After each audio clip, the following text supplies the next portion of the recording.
Personalized learning is getting to the heart of what the student is passionate about. We know that we have a diverse population of kids that want different things out of their education. The traditional way we usually educate kids is to put them in a classroom by chronological age. They move through school in that way and they graduate with age-appropriate peers, all the while working on the same exact type of content. Regardless if they are gifted or if they need extra assistance or support, they're all expected to move through school in the same way. And we've got to do it differently. If we want to make sure that we get at the heart of the student, we've got to make sure we truly personalize it to that individual kid. I know it sounds like a cliche, but we really do want to get our students college and career ready. That's very important for us, and we want to make sure that our kids have the skills that they need in order to be successful in the future. So we wanted to make sure that we put things in place to provide our students with all the opportunities available to prepare them with 21st century skills, for example, to make sure they speak well, they write well, they read well. We provided an opportunity to make learning come to life for our students. A lot of times students ask questions like, why do we need to learn this? So we want to make sure that they're engaged in real life, in real world opportunities. So that's why we wanted to have our students do project-based learning, for example. And so when this particular initiative happened and it was possible to be a part of this, I knew that this is where Luella High School needed to go. One, because we have the professionals in the building that are willing to take these risks because they really care about kids.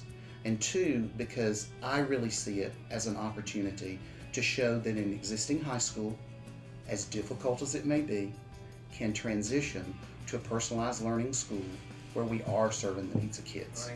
The most important message for any school leader is don't be afraid. And don't be afraid that you're going to lose your management style, because we still have to manage. Don't be afraid that your current school model gets thrown out. It doesn't have to happen that way. The most important thing to look at when it comes to personalized learning is the instruction that takes place in the classroom.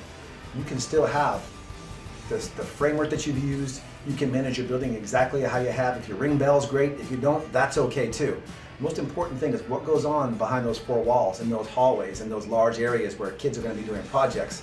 And you work your way out from there. So you don't have to worry about all the years of hard work you put into creating a culture and not going anywhere. It's not going to go anywhere. You can have that if you want it. And you know, at Hampton High School, if we've got something that we can show or we can share, we want to share that too. What has me most excited about the first day of school is just our learners coming into a totally different environment where they're not sitting in rows in a classroom, where they're not sitting and getting information from their facilitators, where they are actively engaged in their learning.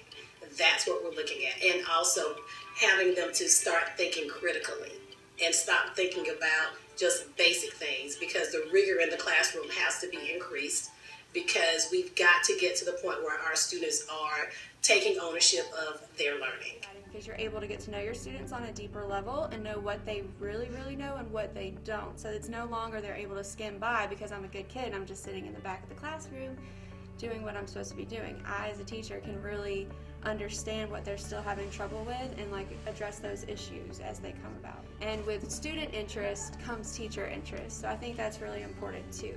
The more your students are excited about something, the more the teachers actually can go back to teaching what they want to. We have to understand that when you're moving and you're implementing things, a lot of this is going to be now back on the student. And so it's getting parents as well as teachers and students to understand that you have a responsibility as well to play a role in your student's success, and the student needs to play a role. This is not what can the teacher do for you now. This is a collaborative effort. This is not a handing out grades. This is not just because you were present. This is about doing something. And when you personalize learning, it's not about differentiating instruction.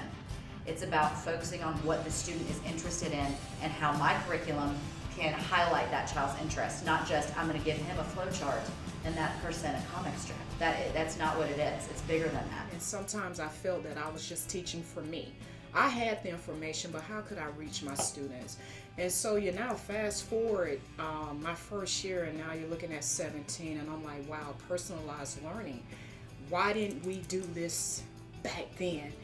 And so I'm really excited because my classroom is no longer in 4 walls. It's bursting out the walls. It doesn't matter because a lot of times we're not even in there. I have students rotating, and so they're taking ownership of their learning. And so I'm able to see their passion. Every day that I walk into the halls, I can kind of feel the excitement, and it's a lot different than my previous school, because at my previous school, nobody was really happy to come to school. We just came. Having our laptops helps me because if my teacher asks a question, we can look it up instantly and we can turn our work in, not having to do it on paper. We can turn it in right after we get done with it at home, so we don't have to worry about it. And it's really convenient. Realize that having a laptop in class is a great educational tool. You know, when you want to go a little bit deeper and understand things on a different context and understand things, how different people feel versus others, you know, you can go on a laptop and easily look that up. I think that having the laptops helps the communication with the teacher because it puts you on one-on-one with them, so you're hearing the information that they're telling you, but it also gives you a realm that can take you somewhere where it's also stated, where somebody else is saying the exact same thing that they're talking about, so you know that this is just not what's coming from my teacher. I get more one-on-one time, so if there's something that I specifically need, the teacher has time to get to me and reinforce or do something that can help me get better at that, instead of having to teach us everything, and if one person doesn't get it, she moves on, and different things like that. Difference, not bad, difference great. We're all gonna work together. The students are gonna work together. I think the advisory that they're gonna have is really gonna enable the students to really understand, not just, I'm getting to do my own learning, but how do I decide? Let's look at the numbers that from my last test or whatever. Oh, I thought I was strong in that area, but now I realize that I'm not as strong as I was. So the students, it's really, really gonna help the students and the teachers, because we have input from everybody, because we can't just do this with a small group of people.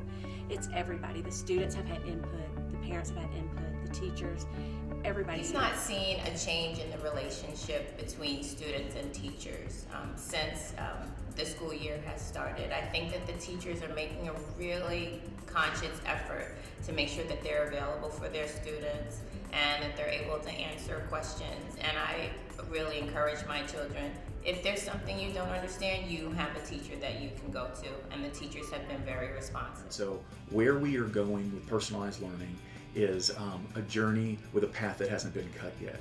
And so that is really uncomfortable, really risky, really uncertain, and that discomfort is probably where we are at the front end, but that's not a bad thing, because as opposed to just dutifully walking through without thinking, even the more simple ideas, the simple challenges, we're having to think about.